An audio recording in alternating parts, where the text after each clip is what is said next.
Hello बच्चों, कैसे हैं आप सब। आशा करती हूँ कि आप सभी अपने अपने घरों में सुरक्षित होंगे, स्वस्थ होंगे। तो चलिए बढ़ते हैं हम रस की अगली प्रक्रिया पर। तो रस की प्रक्रिया क्या है, इससे पहले हम लोग पढ़ चुके हैं रस की निष्पत्ति, रस के भेद और रस के चारों अवयवों के विषय में। जो 4 अवयव हमने किए थे, स्थायी भाव, संचारी भाव, विभाव, अनुभाव, ये चारों के चारों जो हैं रस की निष्पत्ति, रस की प्रक्रिया को किस प्रकार आगे बढ़ाते हैं और इसके भेद आगे कौन कौन से हैं, उनकी परिभाषा क्या है, वो हम आज करने जा रहे हैं। तो रस की प्रक्रिया क्या है बच्चों कि ये हमने पढ़ा था पहले भी कि जो रस हैं वो रस के जो सभी अवयव हैं, यानी कि सभी अवयव कौन से बताए थे मैंने, स्थायी भाव, विभाव, अनुभाव और संचारी भाव। तो ये रस के जितने भी अवयव हैं, चारों के चारों अवयव, ये जब एक दूसरे से गुथ जाते हैं, यानी कि एक दूसरे में मिक्स हो जाते हैं, मिल जाते हैं, अर्थात जब स्थायी भाव जो है आलंबन के द्वारा उत्पन्न होकर, आलंबन क्या है, जो भावों को जागृत करता है, ठीक है, कि जब स्थायी भाव हमारे भीतर मौजूद है और वह आलंबन के द्वारा, यानी कि किसी न किसी सहारे के द्वारा मन में जागृत हो जाता है, तो वो उद्दीप्त होकर, उत्पन्न होकर, उद्दीपन के द्वारा उत्तेजित होकर, उद्दीपन का अर्थ क्या बताया था मैंने कि जो बाह्य वातावरण होता है या बाह्य चेष्टाएं होती हैं वो भावों को और भी जागृत कर देती हैं। तो ये उद्दीपन के द्वारा जो है वो भाव और भी उत्तेजित हो जाता है, वो भाव और भी तीव्र हो जाता है। तो तीव्र होकर ये संचारी भावों के द्वारा पुष्ट होकर अनुभावों द्वारा व्यक्त होता है। संचारी भाव जो मैंने 33 बताए थे और ये भाव जो हैं आते जाते रहते हैं, इसलिए इन संचारी भावों के द्वारा जो है स्थायी भाव और भी पुष्ट हो जाता है और ये अनुभावों के द्वारा व्यक्त होता है। अनुभाव क्या होते हैं, जो हमारी शारीरिक जो है चेष्टाएं होती हैं, यानी कि हमारे शरीर में जिस प्रकार के परिवर्तन आते हैं ना, कभी हम गुस्से में आते हैं तो हमारी आंखें लाल हो जाती हैं, कभी प्रेम का भाव होता है तो मन अपने आप से खुश रहता है, तो या नायक नायिका एक दूसरे से मिल रहे हैं तो उनका आपस में जो उनकी शारीरिक चेष्टाएं रहती हैं, ये अनुभावों के द्वारा जो है व्यक्त होता है जब, तो उसे रस कहते हैं। तो ये है रस की प्रक्रिया, जो कि सभी अवयव मिलकर एक दूसरे के साथ जो है जुड़ते हैं और ये जुड़कर जो है रस को उत्पन्न करते हैं, रस को की अनुभूति हमें करवाते हैं। तो आगे हम पढ़ रहे हैं रस के भेद। तो रस के भेद जो मैंने आपको बताए थे कि स्थायी भावों के आधार पर जो है रस के 9 भेद हैं। तो ये रस के जो 9 भेद हैं वो कौन कौन से हैं, श्रृंगार, हास्य, करुण, रौद्र और वीर रस, भयानक रस, विभत्स रस, अद्भुत रस और शांत रस। ये हमने 9 रस जो हैं, 9 भेद स्थायी भावों के आधार पर पढ़े थे। और इसके अलावा जो 2 भेद हैं बच्चों, वो उसको जो है किसने हम तक पहुंचाया, किसने बताया कि ये भी रस होता है, वो थे आचार्य विश्वनाथ। आचार्य विश्वनाथ ने वात्सल्य को 10वां रस माना। उन्होंने क्या कहा कि वात्सल्य रस भी जो है रसों का ही एक अंग है, तो इसे जो है इसे भी रस माना जाना चाहिए, क्योंकि हमेशा स्त्री और पुरुष का ही प्रेम थोड़ी होता है, तो माता पिता का प्रेम भी होता है, भाई बहन का प्रेम भी होता है, तो ये प्रेम भी जो है इसी रस के भी अंतर्गत जो है माना जाना चाहिए। तो आचार्य विश्वनाथ ने वात्सल्य को 10वां रस माना और रूप गोस्वामी ने मधुर नामक 11वें रस की स्थापना की। ये मधुर नामक जो 11वां रस था, यही रस जो है भक्ति रस के रूप में जो है माना गया, क्योंकि ये कहा गया, इन्होंने ये दोनों के दोनों आचार्य विश्वनाथ और रूप गोस्वामी जो हैं ये संस्कृत के विद्वान हैं, संस्कृत के आचार्य माने गए हैं, जिन्होंने जो है अपना रसों के ऊपर जो है अपने ग्रंथ लिखे हैं। तो इन्होंने ही विश्वनाथ ने जो है वात्सल्य को 10वां रस माना और रूप गोस्वामी ने मधुर नामक 11वें रस को माना, और जिसे बाद में भक्ति रस का नाम दिया गया, जिसमें कि ईश्वर के प्रति भक्ति मानी गई है। अब हम बढ़ते हैं आगे कि सबसे पहला जो रस है वो है श्रृंगार रस। श्रृंगार रस का मैंने बताया था कि ये नायक और नायिका का, पति पत्नी का, या जो स्त्री और पुरुष का जो है आकर्षण और उनके प्रेम का जो है आधार है। ये श्रृंगार रस जो है उसे है। तो इस श्रृंगार रस को रसों का राजा माना जाता है। बच्चों कभी आपके जो है क्वेश्चन जो है ये पूछा जाता है पेपर में, वो इस तरीके से पूछा जाता है कि रसराज किसे कहा जाता है या रसों का राजा किसे कहा जाता है, तो श्रृंगार रस है। श्रृंगार रस को रसों का राजा माना जाता है, अर्थात इसे रसराज भी कहा जाता है। तो ये जो श्रृंगार शब्द है ये दो शब्दों से मिलकर बना है। एक तो श्रृंग प्लस आर। श्रृंग का अर्थ क्या होता है? काम की भावना का उद्रेक, यानी कि काम की भावना का बढ़ जाना। और आर का अर्थ होता है वृद्धि, गति और प्राप्ति, यानी कि काम की भावना जब वृद्धि को प्राप्त हो जाती है, यानी प्रेम की जो भावना है जब वृद्धि को प्राप्त हो जाती है तो श्रृंगार रस उत्पन्न होता है। तो श्रृंगार रस का जो स्थायी भाव है वो क्या है? रति। और रति का अर्थ क्या होता है? प्रेम। और श्रृंगार रस का आधार जो है वो क्या है? स्त्री और पुरुष का के मध्य का जो है प्रेम। इससे जो है इसमें दोनों प्रकार की अनुभूतियाँ होती हैं व्यक्ति को, सुखद और दुखद दोनों ही प्रकार की अनुभूतियाँ होती हैं। और इस कारण से श्रृंगार रस के दो भेद माने गए हैं। पहला है संयोग श्रृंगार रस और दूसरा है वियोग या विप्रलम्भ श्रृंगार रस। तो संयोग और वियोग भी मैंने आपको जब स्थायी भावों के विषय में बताया था तब मैंने आपको बताया था। तो अब हम पढ़ रहे हैं संयोग रस की परिभाषा। तो संयोग रस श्रृंगार रस में क्या होता है कि जहाँ नायक नायिका के संयोग या मिलन का वर्णन होता है, यानी कि स्त्री और पुरुष के या पति पत्नी के या नायक नायिका के संयोग या मिलन का वर्णन होता है, वहाँ संयोग श्रृंगार रस होता है।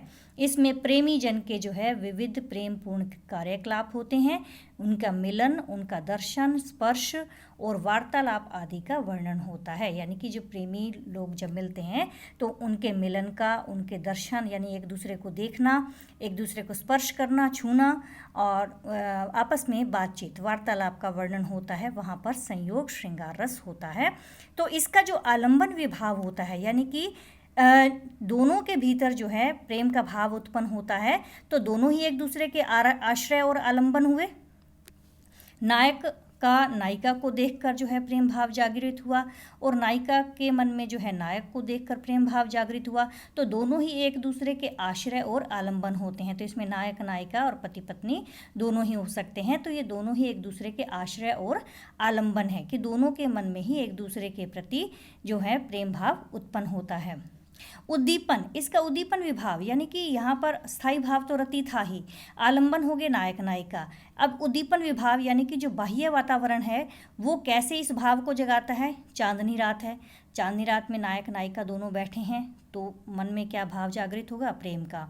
उपवन है, यानी कि बाग बगीचा है, कोई नदी का तट है, नदी का किनारा है, एकांत स्थान है, यानी कि जहाँ पर वो अकेले बैठे हुए हैं। वर्षा या वसंत ऋतुएं हैं, वर्षा ऋतु में या वसंत ऋतु में जो है ये भाव अधिक जागृत होता है। या कोई सुगंधित पदार्थ आदि जो होता है, ये सारे के सारे उद्दीपन विभाव में आते हैं। और नायिका की चेष्टाएं जो है वो भी नायक के मन में जो है प्रेम भाव जागृत करवाती हैं। उसकी हाव भाव, उसकी तिरछी नज़र, उसकी जो मुस्कुराहट है, उसकी मुस्कान जो है वो भी नायक के मन में जो है ये प्रेम के भाव को जागृत करती है। तो ये उद्दीपन विभाव हुए। अब इनमें जो शारीरिक रूप से जो परिवर्तन आता है, यानी कि शारीरिक क्रियाएं जो हैं वो किस प्रकार की होती हैं? कटाक्ष, यानी एक दूसरे के ऊपर जो है कमेंट करना। आलिंगन, यानी कि बाहों में लेना। प्रेमालाप, प्रेम से जो है एक दूसरे से बातचीत करना। आश्रय की दृष्टि, यानी कि जिसके मन में भाव जागृत हुआ है ना, वो जिस नज़र से उसकी ओर देख रहा है तो वो क्या होगा? आश्रय की दृष्टि। वो जैसे देख रहा होगा वैसे ही नायिका के मन में जो है उस दृष्टि को देखकर वो अपनी पलकें झुका लेती है या उठाती है। और इसके अंदर जो सात्विक जो भाव उत्पन्न होता है वो होता है स्वेद, यानी अपने आप से पसीना आ जाना, अश्रु आ जाना, यानी कि आँखों से आंसू, कभी कभी खुशी के आंसू भी आते हैं। एक रोमांच पैदा होना, कंप पैदा होना, कंप का मतलब कंपकपाना, यानी शरीर के अंदर कंपन का होना, ये जो है अनुभाव पैदा होते हैं। उसके पश्चात इसके जो संचारी भाव होते हैं, ये बच्चों संचारी भाव मैंने 33 जो लिखवाए थे, पहले ये प्रश्न नहीं पूछे जाते थे। पहले केवल इतना पूछा जाता था परीक्षा के अंदर कि रस की परिभाषा दीजिए और उदाहरण दीजिए। तो अब की बार जो है प्रश्न पूछा गया था परीक्षा के अंदर कि रस के यानी वीर रस का या किसी भी रस के बारे में उसके संचारी भावों या उसके विभाव या अनुभावों के विषय में लिखिए। तो ये इसीलिए मैंने आपको अलग अलग करके ये मैं लिखवा रही हूँ कि इसका उद्दीपन विभाव ये होगा, इसका अनुभाव ये होगा, इस रस का संचारी भाव ये होगा। तो ये सारे के सारे आप नोट ज़रूर कर लीजिएगा, क्योंकि ये परीक्षा में कब एग्जामिनर क्या प्रश्न पूछ लेता है कुछ कहा नहीं जा सकता। इसलिए मैंने ये जो है अब की बार लिखवा रही हूँ। पहले मैं ये सब चीज़ें नहीं बताया करती थी, लेकिन अब की बार ये ज़रूरी हो गया है क्योंकि परीक्षा में ये पूछा जाता है। तो इसके संचारी भाव क्या होंगे? जो आते जाते रहते हैं। संचारी भाव कौन से होते हैं? जो कि आते जाते रहते हैं। तो इसमें पहला है लज्जा और हर्ष और चपलता। चपलता मतलब होता है चंचलता, लज्जा का मतलब शर्माना, और हर्ष का अर्थ होता है खुशी, और चपलता चंचलता। ये इसके संचारी भाव हैं। तो इससे अगर आपसे पूछा जाए कि संयोग श्रृंगार रस की परिभाषा देकर कोई उदाहरण दीजिए, तो बच्चों मैंने उदाहरण जो हैं चुने हैं कुछ आप लोगों के लिए, बहुत ही आसान से हैं और इसको आप याद कर सकते हैं, क्योंकि ये उदाहरण जो है आप लोगों को लिखने आएंगे, तो ये आपके याद करने बहुत ज़रूरी हैं। जो भी आपको याद हो जाए वही लिख लेना आप लोग। ज़रूरी नहीं है कि जो मैंने 2-3 इकट्ठे या 4-5 लिखे हुए हैं वो सारे के सारे आप लिखें। जो भी आपको आसानी से याद हो जाए वो आप नोट कर लीजिएगा। इसमें पहला है उदाहरण संयोग श्रृंगार रस का। एक जंगल सी हैं तेरी आँखें, मैं राह भूल जाता हूँ, तू रेल सी गुजरती है, मैं पुल सा थरथराता हूँ। ये बहुत ही आसान है और मेरे ख्याल से शेर व शायरी के अंदाज में कहा गया ये जो शेर है वो शायद आप लोगों को जल्दी से याद भी हो जाएगा। और दूसरा है कनक सा रंग उसका, है कनक सा रंग उसका, सुर्ख फूलों से अधर, देख सूरत प्रिय की भूल जाऊं मैं डगर। ये भी बहुत आसान है। ये भी संयोग श्रृंगार रस का जो है एक उदाहरण है। अगर आप इसको याद कर सकें तो याद करिएगा, दोनों भी लिख सकते हो, और अगर एक लिखना चाहें तो एक भी लिख सकते हैं।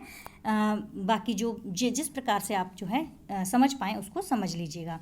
अगला है वियोग श्रृंगार रस। तो वियोग श्रृंगार रस को विप्रलंभ श्रृंगार रस भी कहते हैं।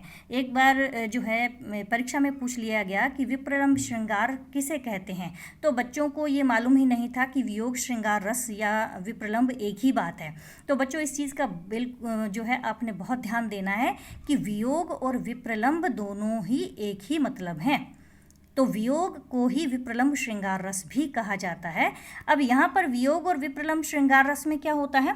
जहाँ नायक नायिका के वियोग की बात अथवा उनके बिछड़ने का वर्णन होता है, वहाँ पर वियोग या विप्रलंभ श्रृंगार रस होता है कि नायक नायिका दोनों एक दूसरे से अलग हो जाते हैं, बिछड़ जाते हैं, तो वहाँ पर जो है वियोग श्रृंगार रस होता है। इसका आलंबन विभाव क्या होगा? वही होंगे, नायक और नायिका, प्रेम भी उन्हीं के मन में जागा, अब वियोग का भाव भी उन दोनों के मन में ही जागृत हो रहा है, तो आलंबन विभाव हुए नायक नायिका या पति पत्नी। उद्दीपन विभाव क्या हुए? प्राकृतिक दृश्य, कि यहाँ पर क्या है कि जिस मौसम में जिस प्राकृतिक वातावरण में वो कभी मिले, जब वही दृश्य जब उनके सामने आ जाता है तो उनके मन में कैसा भाव जागृत होगा? वियोग का भाव जागृत होगा। वो उनको लगेगा कि ये ऐसा समय जो है तब था जब हम लोग मिले थे, तो ऐसे ही मौसम में हम लोग मिले थे, तो ये जो है उनके मन में वियोग की भावना को और जागृत करते हैं। अनुभाव क्या होगा? अनुभाव होगा कंप और अश्रु, यानी कि ये कपाना और आँखों से आंसू आ जाना, क्योंकि अपनी प्रिय की याद में जो है वो उसके आँखों से आंसू अपने आप से आ जाते हैं, तो ये उसके अनुभाव होंगे, या शरीर भी कांपने लग जाता है। संचारी भाव क्या होंगे उसके? उग्रता, मोह, चिंता, विषाद। उग्रता का अर्थ यहाँ पर जो है मैंने आपको बताया भी था कि जब हम उग्र हो जाते हैं, जब तिरस्कार, अपराध या किसी निंदा के कारण अपने हृदय में जब निर्दयता का भाव हो जाता है, उग्रता तो यहाँ आ जाती है। लेकिन यहाँ पर क्या है, जब नायक नायिका एक दूसरे से बिछड़ जाते हैं तो उनके मन में किसके प्रति होता है? जो कि उनको अलग करने वाला है, उनके प्रति जो है उन्हें उनके मन में गुस्सा होता है। तो इसलिए वो उनके मन में एक निर्दयता का भाव होता है कि जो हमारे प्रेम के बीच में आया वो अच्छा नहीं है, वो सही नहीं है, तो उससे जो है हमें बदला लेना है। और मोह की भावना, मोह क्या होता है? जब किसी चीज़ के प्रति जो है हम मान लेते हैं कि भी हमें जो है इस व्यक्ति यही व्यक्ति चाहिए, उसके प्रति जो है एक मोह की भावना पैदा हो जाती है। उसके प्रति जो है हमारे मन में जो है इच्छा, यानी कि भय, दुख और वियोग के कारण जो है मन में व्याकुलता होती है, वो क्या हो जाता है, मोह होता है। और उसके पश्चात अगला जो है चिंता। चिंता जो है वही है अपने प्रिय की जो है प्राप्ति ना होना, उसके अनिष्ट की चिंता, ये सारा ध्यान जो है मन को जो है चिंतित कर देता है। विषाद का अर्थ क्या होता है, दुख। तो ये है इसके संचारी भाव। इसके उदाहरण क्या हुए, इसके उदाहरण हैं, ये आपने पढ़ा भी है, जो आपका चैप्टर है उद्धव वाला, उद्धव के चैप्टर के अंदर जो है ये दिया गया है, अवधि आधार आस आवन की तन मन बिथा सही, अब इन जोग संदेशिनी सुनी सुनी बिरहनी बिरह दही। कि आपके आने, जो भगवान कृष्ण के आने की जो आस अब तक जो थी, वही हमारे प्राणों का आधार बनी हुई थी, वही हमारे जीने का आधार बनी हुई थी। इसी कारण से हम अपने तन और मन दोनों पर जो है व्यथा को, दुख को सहन कर रही थी। लेकिन अब इन योग संदेशनी सुनी सुनी, लेकिन अब इन योग संदेशों को सुन सुनकर बिरहनी बिरह दही, हम विरहनियों की जो विरह की अग्नि है वो और भी जल उठी है। एक तो ये है, और ये भी आपकी पुस्तक का ही है, आत्मकथ्य एक चैप्टर है आप लोगों का बच्चों, उसके अंदर ये पंक्तियां दी हुई हैं, उज्ज्वल गाथा कैसे गाऊं मधुर चांदनी रातों की, अरे खिलखिलाकर हंसते होने वाली उन बातों की। यहाँ पर जो है ये भी बहुत आसान सा है, अगर आपको ये याद ना हो तो आप ये लिख सकते हैं, उज्ज्वल गाथा कैसे गाऊं मधुर चांदनी रातों की, अरे खिलखिलाकर हंसते होने वाली उन बातों की। और एक और है, वो भी आसान है, टूट गया दर्पण मेरा कैसे देखूं सूरत अपनी, छवि के भी हो जाते टुकड़े ऐसी पड़ी दरार। यहाँ पर जो है ये तीनों जो हैं मैंने उदाहरण जो लिए हैं बहुत ही आसान है, आपके पढ़े हुए भी हैं, और ये वाला जो है आपका पढ़ा हुआ तो नहीं होगा लेकिन आसान है, याद कर सकते हो। तो अगले जो है उस पर चलते हैं हम, अगले रस पे, वो है हास्य रस।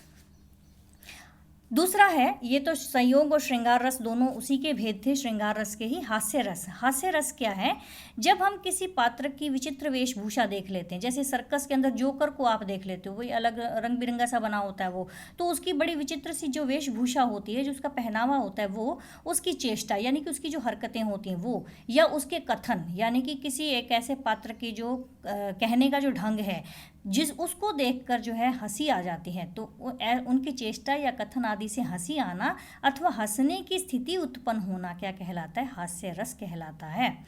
और हास्य रस का जो स्थायी भाव है वो हास है। इसका आलंबन विभाव क्या होगा, यानी कि जिसको देखकर मन में जो है भाव जागृत होता है हंसने का, दूसरे की विकृति आकार, विकृति का मतलब टेढ़ा मेढ़ा सा कोई आकार हो, उसकी कोई वेशभूषा ऐसी हो, उसकी वाणी यानी उसका बोल ऐसा हो, या उसकी चेष्टा, उसकी हरकतें ऐसी हों जिसको देखकर जो है मन में ये भाव हंसी का जागृत होता है। उद्दीपन विभाव, उद्दीपन विभाव क्या होता है, मतलब बाह्य जो चेष्टाएं होती हैं वो होती है हास्य उत्पन्न करने वाली चेष्टाएं। तो बाह्य वातावरण के अंदर जो है या बाह्य चेष्टाओं में उसका जो है इस प्रकार का कोई भी ऐसा कार्य करना जो कि हमें हंसी दिला दे, तो वो हास्य उत्पन्न करने वाली चेष्टाएं हैं, उद्दीपन विभाव।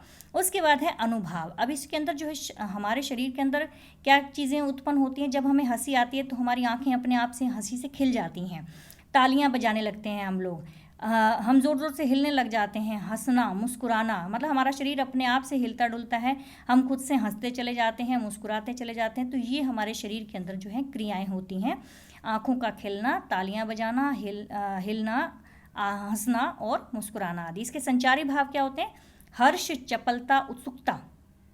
हर्ष मतलब खुशी, चपलता चंचलता, और उत्सुकता मतलब जानने की जिज्ञासा। तो ये संचारी भाव इसके होते हैं। अब इसके उदाहरण जो हैं वो देखिए, उदाहरण भी बहुत आसान से लिए मैंने और आपको मज़ा आएगा सुनकर। कर्जा देता मित्र को मूर्ख वो कहलाए। अब इसके अंदर जो है इस हास्य रस का उदाहरण दिया है कि कर्जा देता मित्र को मूर्ख वो कहलाए, महामूर्ख वो मित्र है जो पैसे वापस लौटाए। ये इसका उदाहरण जो है बहुत ही मज़ेदार है, ये आप याद कर सकते हो। इसका अगला वाला भी बहुत आसान है, हाथी जैसी देह है गेंडे जैसी खाल, तरबूजे सी खोपड़ी खरबूजे से गाल। तो इसको सुनकर जो है पढ़कर भी हंसी आती है। तो ये आपका हास्य रस का उदाहरण है, ये आप अपने पास नोट कर सकते हो, जो भी आपको आसान लगे वो लिख लेना। लाला जी तुम किस चक्की का खाते हो, इस 1.5 छटांक के राशन में भी तोंद बढ़ाए जाते हो। ये भी जो है आपका बहुत मज़ेदार सा उदाहरण है। और अगला है नाक पकौड़ा सी लगे रंग बिरंगे गाल, सूरत है लंगूर सी बंदर जैसी चाल।